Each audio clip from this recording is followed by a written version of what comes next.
voilà Aminata Ndiaye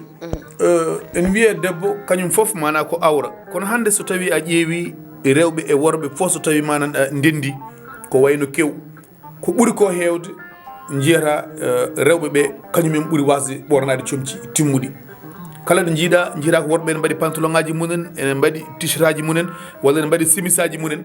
terde munen fof ne cuuri tuggude dande ha yetti holɓudu kono ko ɓuuri hewde onon rewɓe ko onon ɓuuri wawde ɓornade comci ɗi ganduɗa ko comci mana kantoruɗi e mone de ko onon mbiyete attention cikkuɗa holko waɗi ɗum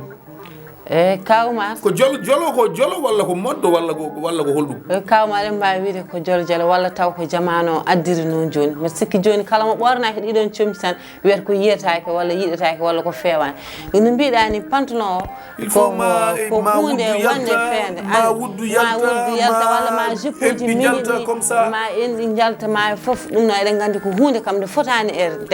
debbo o sa ɓornima gutte ma timmuɗo walla marñel ma timmuɗo walla taybas ma timmuɗo eɗen gandi ɗum ko hunde wonde fayida aɗa wawi yarude ɗum n'importe où so kew mum so mariage mum so inde mum so tour mum kono hande o sukaɓe surtout sukaɓe liyaw mon ɗo minen kam fuutankoɓe joni en mbawi wiide nattini saabu hay mes joni natti moore toon ko ibaduji tan kono liyeji ga ha joni ene heddi ga debbo mo ɓornaki pantalon walla mo waɗani midi mum walla mo ɓornaki jimbak awta walla mo fembaki hoore muɗum eɗen gandi ɗon kam ɓe mbiyata kan kamɓe koɓe ñantugal mabɓe fewani walla yoran te taw tigui taw koye ɓiɓɓe meɗen fulɓe ɓe walla taw tigui koye ɓe fotani wadde ɗum ɓe mbaɗata ɗum ka Oumar eɗen gandi ɗum kam min yadani hen hay seeɗa kono noon tigui waɗoɓe paccal ɓe ɓolnotoɓe ɓe ganduɗa terɗe mumen jaltal bowal pantalon kam ene sebburi de won noon suura ko terɗe ma ɗum noon ko wona ɗum ko en duttata caggal seeɗa Aminata Ndiaye a ariɗo e joom galle ma kala to mbawɗa yaade omo wellitma ɗum noon eɗen calminamo no feewi eɗen ñaganoma kadi jaam e kisal nde wonno en jii darde makko no feewi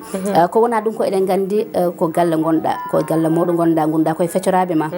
ko jontanɗe mbaddata holno gurduɗa e mabɓe en tant que rewɓe en gandi enen rewɓe kam so tawi en goni ɗiɗo tato tan wonko wonata ɗon ha tenti noon jogoɗa golle kamɓe ɓe jogaki golle goppa yontande ma jaaha balɗe ɗiɗi balɗe tati holno mbawɗa wurdude e mabɓe mbete watta caɗele hakkude ma e wondiɓe ma musiba no mbiɗa ni eɗen gandi kam debbo kam ko debbo tan kadi enen rewɓe kadi ko enen goni rewɓe enen kadi gandi koye meɗen ma taw hankkandi kay ko jiɗɗa foof folma kadi ko yimɓeɓe hankkandi walla kamɓe ɓe gandi ka gollotoɗo saɗa yaha tan ko an ƴewata no mbaɗirɗa négocié hakkude moɗon saabu eɗen gandi ka jaaho aɗa woppi yontane ma aɗa woppi ɓesgu ma kono kam musiba ɗon kam ɓe mbaɗa yetto ɗon mbaɗa jaara peccoram mairam ɗon kam kala komi kala mum tan ɗon kam hewani wadde caɗele somi wayno mom en temps wiya kam jaaho séminaire walla goɗɗum ko konko kam heewi jaggande kam yontande hana gartum foof ala caɗele haydara Siba ko noon tigui Aminata Ndiaye gonɗa ko radio Nanka FM oɗo saaha joni holko woni projet ji ma saabu eɗen gandi karallagal ngal ene yaaji machallah aɗan ɗo hen huccite e Windira TV mbete sa dañino ngal ɗon gollal ma woppu Nanka FM jokka golle ay Siba mi weltima kadi mi jarnima e question he Siba no mbiɗa ni tan aɗa hunde foof sa woni debbo desaɗo kadi minen min desako to Fouta to Fouta kadi sa resama toon eɗen gandi a fuɗɗima kadi ɓesnude kadi joom galle ma kadi ko jooɗiyanke kañum wona ɗanniyanke kadi wona haydara ko jooɗiɗ tan gandi ɗum waɗata en caɗele seeɗa ɗum tagui guila nden jaggitiɗen tan koye Nanka FM ɓuuren ɓallade suudu ndu ɓuuren ɓallade kadi joom galle o e ɓesgu ngu ɗum tagui enen jooɗiɗen kan koto Nanka FM to ne mbiɗen ni saaha fof kam en dañat tan déplace jiiɗi saabu ko wayno no mbiɗa séminaire uji ni walla stage uji ni jeehen kadi garten gam ɓeydoyde walla kadi gam jiggoyade kadi gandal gongal kono sen dañi kam enen ko dañƴen foof gartaten koto Nanka FM ɗo ko ɗo en jooɗiɗen Siba mboɗo sikki bandiraɓe paami namdal men gongal wonata ko en tant que gonɗo e leydi ndi tawaɗo activité ji kewɗi banggue mana politique hande so tawi a wiyanomo ya lire politique Fouta no yimɓeɓe gurdata toon to banggue politique nde tawno yimɓe hewɓe ene mbiya no politique o waɗirte ni wona noon ɓe ene mbiya yimɓe foof moni kala so weela fof ne wawi yaade kono haɗata ko ndenduɗen koko ene ndendi ɗum kono ɗo henna ene teska moni kala so bande yadani ma tan ko gañgo jolata sa waɗi analyse politique Fouta holko tuwata hen e hakkude enɗam noon tigui ka Oumar jarama eɗen gandi politique kam ko politique tan Fouta yo e Dakar surtout noon enen Foutankoɓe kala ko ari toon ɓurtat surtout le cas de politique kala ko arton ɓurtat politique o nan toon kadi eɗen mbawi ni politique gonɗo toon o ko Fouta kam ko ɗaniɓe tan so politique o kadi ummima tan ummotoɓe to poti ummade banggue o gara kadi pindina mone ɗoygol mo mbiya umme kadi dawen yonti gumme kadi min gari so gummima kadi jaadude mabɓe dusonɓe ko hendu ha to Allah dartiniɓe ko onon kadi duttoɗon kadi e gaskon moɗon lelaɗon kono politique mo mbiɗa ɗo hay on nana Fouta saabu hande a yiyat jiiduɓe yumma e baba ɗiɗo walla tigui ɓe worɓe mumen jiidu yumma e baba taw ndendani liya o walla taw an joom galle ma ko yiiɗi ko wona ɗum miñum o yiiɗi walla wona ɗum koddi ɗum o yiiɗi an mbiya aɗa woppa ko joom galle ma yiiɗi ko ndewa e oya saabu toon waɗama nafoore walla a yiiɗa ko oya jogui ko haysen waɗi nafoore jiɗata tan ko wallude joom galle ma o taw alanama hen nafoore en gandi ɗiɗon kawuji kadi ɗiɗon probléme aji nan toon so hay nder galleji he balla oya goppa oya taw jayarɗa oya ni ko wasta eɗen gandi politique Fouta kam ala dañal mata waɗi tan ko politique poste daña hen hande temedde ma walla ujunaje ma naftoroɗa aɗa andi sa yeehi to mitin oya walla sa yaade oya a dañata ɗum temedde nayyi le cadre an sa rewe oɗo ma dañon ujunere ndewa e mum kono sa arti nder galle onon fof son pottiti ɗon caɗele ne waɗa ɗon tikkere nan ɗon gañgu nan ɗon yaha ha adda fof yaha ni hande hay politique Fouta taw jiiɗoɓe yumma e baba ko ɗum tigui serde ɗumen serde ɓesgu mumen serde kiraɗe mumen eɗen gandi ɗum fotani wonde e nder saabu politique ko hendi koko yahata koko wirti tan koko yahata fotani tajje fotani serdude en fotani kadi addude gañgu hakkude meɗen ha enen jiiduɓeɓe ene bonnana meɗen ko heewi e nder meɗen eyo hande sa lirno département Podor somi jumani elle ko hen jeeɗa beele hande wonko jojji waɗede e nder département Podor ko ganduɗa waɗama gasi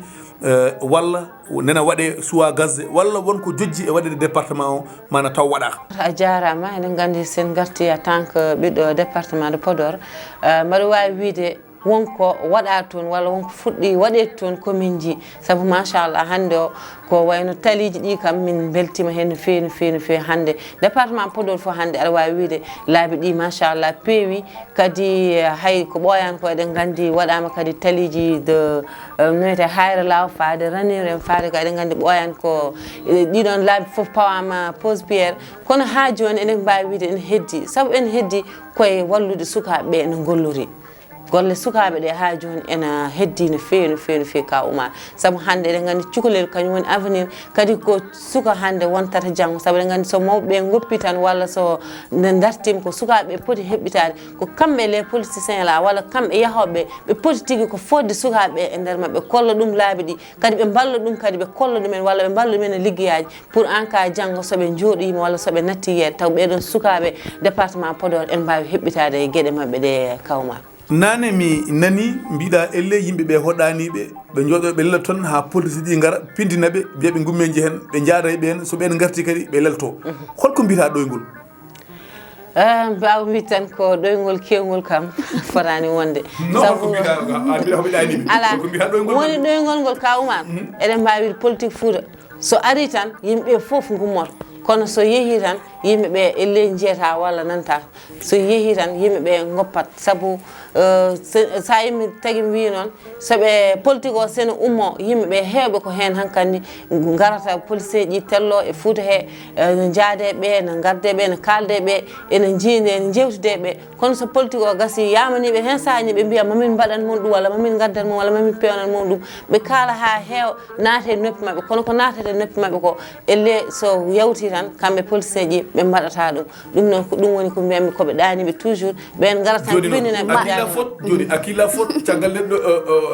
neɗɗo funtima kadi funtitima ari gongol funtima koye makko puntomo woni walla ko an puntireɗo non ka Oumar koye an puntiteɗo saabu hay ko ɓoyani koye mowaɗi hen yewtere saabu so neɗɗo arema goho wimami waɗane a duusi ɗum walla a yaade e muɗum a waɗananima a arti a jooɗima arti hayso arti ko sababune enɗam walla sababune jiɗgol walla sehilagal arti kadi wima kadi la même chose mami waɗane a rewe muɗum walla kañum a fewnani ɗum saabu en pewnantuɓe saabu politique o so ari enen yaado e mabɓe a wotantuɓe a addantuɓe yimɓe a rokkatɓe koɓe jiiɗi ko saabu eɗen gandi ko gotantenɓe walla ko mbaɗantenɓe ko ɗum rokkataɓe kamɓe kono kamɓene so ɗum rokkiɓe kamɓene moƴƴi kamɓene koɓe jettito en enen waɗnoɓeɓe walla enen wotannoɓeɓe kono soɓe mbaɗani soɓe waɗni findinima lawol goo laabi ɗiɗi onnani moƴƴi ko 3e fois o so joomumen ngari annen mbiya ma waɗanma ha para no puɗɗa kañum rokkude ɗum ko yiɗi ko ka Oumar ɗum noon photo woni koye yimɓeɓe tan findinteɓe tan ɗum noon tawi sa ɗanima goo mi findinima ɗanima tata ɓolgo sa ari hay somi mayani kam mami ɗankino kam hami salo findina ham calɗa finde go calɗa finde Aminata Ndiaye oɗo saaha joni Nanka FM mi nan noon wiya aɗa wayro toon holko saabi ɗum noon tigui musiba debbo mo hoore fonde radio ji ɗi foof ma taw surtout radio ji Fouta ɗi ndeysan oɗo saaha joni ene hamni sa yi ene hamni nde mbimi nane ni haydara ala e majji sabu radio ji ngala salaire ngala haydara nden yimɓe jooɗotono ko par lebbi jooɗo mbaɗa inventaire ƴeewa ko dañi e nder radio ji jooɓa dépense uji mumen jooɓa courant mumen ƴeewa ndiyam mumen ko heddi ko min peccito e nder koyamen joni ma to ɗum ala hay goto addata communiqué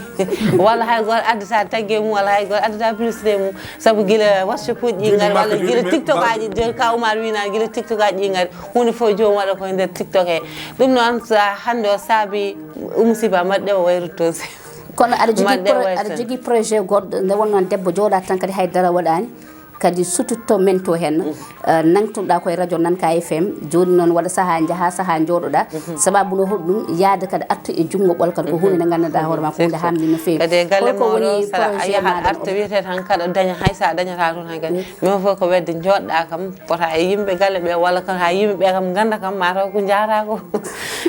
ko noon tan musiba aɗa faama joni holko woni projet ma oɗo saaha joni holko woni projet Aminata Ndiaye musiba pour l'instant Aminata Ndiaye sowata jogade projet hay goto mbaɗi yiɗi noon kam mbaɗi yiɗi saabu eɗen gandi debbo kam finata tan jooɗo sans rien faire aɗa woni ɓesɗo aɗa woni kadi debbo desaɗo e foof jiɗɗa kono mbiyanmi ni tan e émission darde debbo a golloto walla a liggoto gadda temedde 2 joom galle ma ada temedde wona temedde ɗe mbawon feccude hen hirande bottande ɓesguji ko ɗum somi dañi sagam ko ɗum jinmi dañde projet walla so hayso wona Nanka walla hayso wona au niveau des radio taw ko gollal gongal so jeygu mum so ligguey muɗum ha Aminata Ndiaye wawa dañde hen hunde artira e ɓesgu ngu kadi wallodira e joom galle musiba garal ma ɗo henna hande e Windere TV émission Sénégal men mboɗo sikki so bandiraɓe keɗima ɗum ma dañ hen weele mawɗo Aminata Ndiaye animatrice mawɗo gontoon e Nanka e ko weelamma mawɗo hande jodade ma ɗo henna so tawi aɗa jogui wasiya mo paruɗa e dendagal ɓiɓɓe leydi Sénégal e mbadi kuptidinde e élection ngaji payaɗi ɗi yimɓe heeɓe ne jogui fayre fitina holko wonata wasiya o noon tigui ka Oumar mi salmini mon lawol gonon kadi mi yetti mon mi mani mi manti mi jarni moɗon an e musiba debbo mo hoore fonde kadi wonani en weltare no fewi no fewi hande tigui jooɗade ɗo huccide e renno ngo walla haaldude e renno ngo wasiyaji meɗen ko artude tan kadi seeɗa e ɓiɓɓe leydi ndi walla e Sénégal naaɓe walla partout toɓe goni yo yimɓeɓe gandu élection ngaji ɗi ko hendu kadi hendu ndu kadi koko yahata moni foof yo artiran haqqille muɗum so élection yonti walla so woto yonti ƴeewen ko moƴƴi ko ƴeewen ko fewnata leydi ndi ko ƴeewen ko moƴƴinta leydi ndi ko ƴeewen ko addata e meɗen fitina ko mbaɗen kala ko ganduɗen ene adda fitina walla ene bonna leydi men enen Sénégal naaɓe caloɗen ɗum saabu eɗen gandi ɗum haydara nafata en ɗum noon ko yettude foof tan e jarnude e wiide moon Allah jarama on jarama en calmini foof kala to yeeɓiyanke e hettiyanke woni en calmini ɗum en juurima ɗum merci beaucoup on jarama ko noon tigui yeɓannoɓe Windere TV onon kala on calminama kadi e mbaddi kuktidindi wonno koɗo men hande ko Aminata Ndiaye debbo mo jabaliduɓe walla wiye debbo mo Nanka FM konko wonno koɗo men Sénégal men ɗum noon bandiraɓe Allah jarama on jarama min dokkon rendez-vous inchallah e yewtere wonde so Allahu lamɗo o jaaɓi